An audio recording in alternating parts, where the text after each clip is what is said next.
everyone, welcome back. We're about to dive into something I know a lot of you have been waiting for. It's iPhone versus Samsung time. Yeah, the matchup we wait for all year long. Mm. 16 versus S24.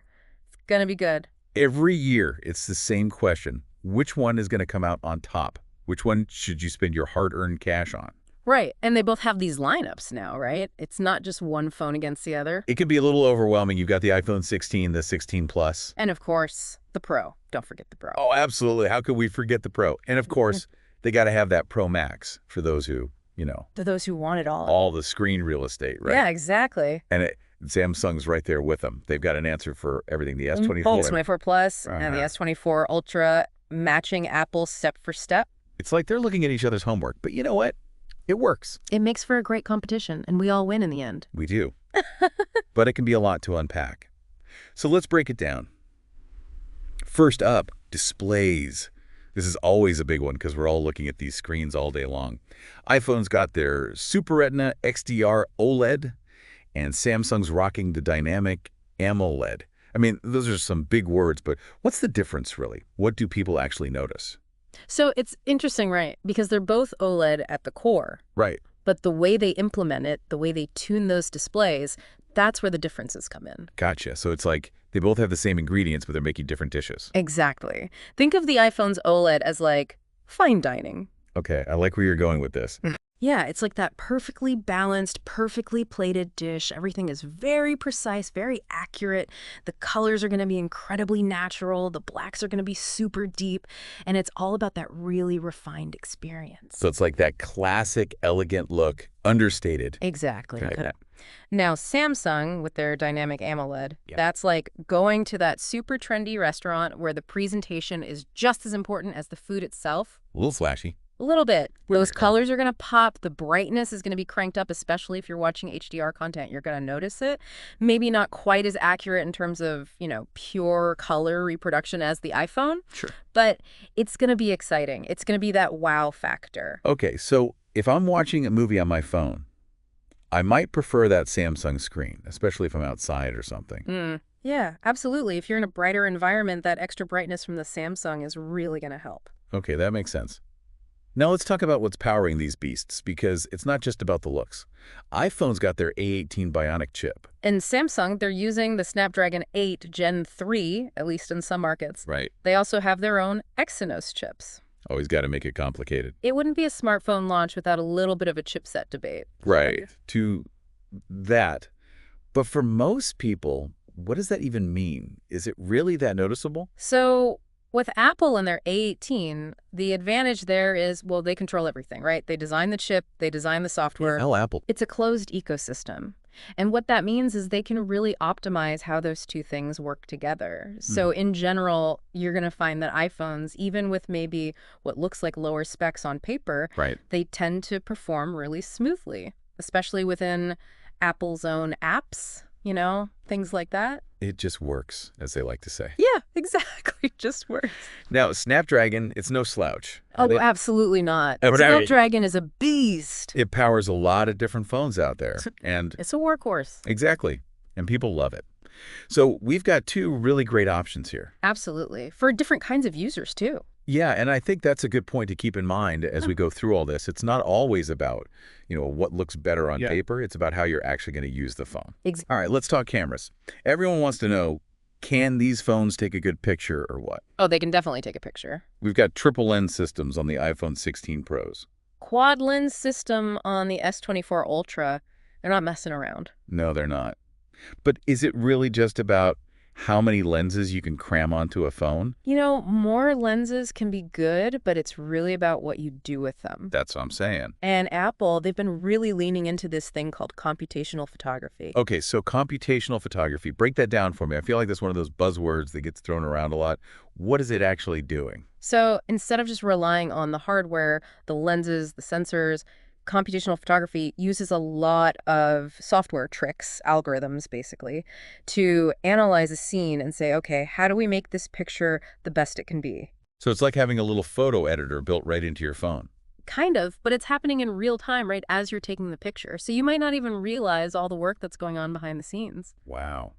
Yeah, it's pretty amazing. So even if I'm not, a professional photographer, I can still get some pretty impressive shots with this computational photography stuff. Absolutely. It's the whole point. It's supposed to make everyone a better photographer, even if you don't know all the technical details. I love that. Now, what about Samsung? What are they doing on the camera front? So Samsung, they've always been known for pushing the boundaries with their cameras, and this year is no exception, especially with the S24 Ultra. That zoom, it's incredible. The zoom, yeah, they're really hyping up that zoom. And it delivers. I mean, you can get really, really close to the action. They're using a combination of, really good optical zoom and then also some clever software tricks to even enhance that further. So you're saying I can finally ditch my bulky DSLR camera and just use my phone for everything? Well, I don't know about everything, but it's getting pretty close. Pretty close. Okay, I'll take it. So cameras are pretty amazing on both phones. What about the software experience? That's a big part of it, right? We're talking about iOS 18 going head-to-head with One UI 6.1, which is running on Android 14. It's like the age-old debate, iOS versus Android, but maybe even more intense now. Yeah, it's funny, right? Because the lines have blurred a little bit over the years, They have. but there are still some key differences. For sure. I think at its core, iOS is still all about simplicity. Yeah, Apple's always been big on that. It just works. Exactly. It just works. Mhm. They want to make it as easy as possible for you to pick up your phone and just do what you need to do without having to think too much about it. So if you're someone who just wants a phone that's easy to use, iOS is probably a good bet. Yeah. If you don't want to spend a lot of time customizing settings and all that, iOS is great for that. Plug and play. Okay, what about Android? Because, Android has its fans too, and for good reason. What are they doing differently? So Android and Samsung's One UI specifically, they give you a lot more control. You can really customize the look and feel of your phone. You can tweak all sorts of settings. You can even install different launchers to completely change the way the interface looks. So it's for the tinkerers out there. Yeah, if you like to tinker, if you like to personalize your phone and make it your own, Android is definitely the way to go. Okay, so it's really about, how much you want to be able to do with your phone, how much you want to customize it. And how comfortable you are with maybe a little bit of a learning curve. Right, because Android can be a little bit more, I don't know, daunting maybe for some people who are just used to that Apple simplicity. Yeah, there's definitely a learning curve there. But once you know it, you know it. Right? Exactly. And a lot of people, once they go Android, they never go back. There you go. All right, let's talk battery life. This is a big one. I mean, nobody wants a phone that dies in the middle of the day. Nobody. Especially these days, our phones are our lifelines. I know. I feel like I'm constantly tethered to a charger. So which one of these phones is going to give you the most juice? Okay, so Samsung, they're known for putting bigger batteries in their phones. Okay. The S24 Ultra, that thing's got a monster battery in it. And not only that, they've got insanely fast charging speeds too. Really? Like 35-watt fast charging. 45 watts? What does that even mean? How fast are we talking? We're talking 0 to like 60% in, like 20 minutes, maybe even less. Are you serious? That's insane. It's game changing, Okay, so if I'm the kind of person who forgets to plug in their phone at night, which we've all been there. oh, absolutely. I'm guilty of that all the time. So if I can get a quick charge in like 20 minutes, that's a lifesaver. Absolutely. Okay, what about iPhone? They usually have smaller phones. They have smaller batteries too. Yeah, iPhones tend to have slightly smaller batteries compared to the Samsungs. Mhm. However, they've been making some strides with their MagSafe wireless charging. Right, because they don't even have a charging port anymore. Yeah, so they're all in on wireless charging. So how does their wireless charging compare to Samsung's wired charging? Well, it's not quite as fast as that crazy 45-watt wired charging on the Samsung, Okay. but it's still really convenient. Especially if you're like me and you've already got like a million MagSafe chargers just scattered around your house. Right, might as well put them to good use. Exactly.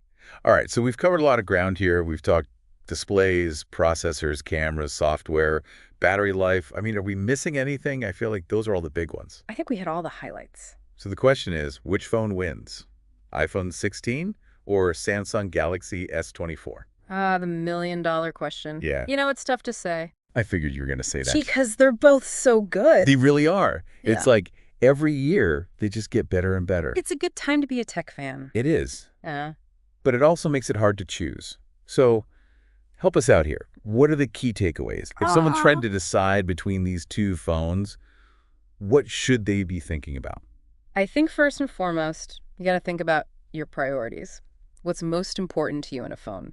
Okay, so like make a list. Yeah, exactly. If you're all about that Apple ecosystem, you've got your MacBook, your iPad, your AirPods, you're deep in it. You're living that Apple life. You're living that Apple life. The iPhone is probably going to make the most sense for you. Seamless. Seamless. Exactly. It just works, right? It just works. There you go. On the other hand, if you want a phone that's really customizable, you like to tinker with settings, you want to maybe try out different launchers, Android gives you that flexibility. More freedom. Exactly.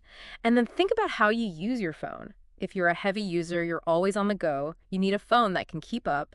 That S24 Ultra with that big battery. The battery life. The fast charging, that might be the winner for you.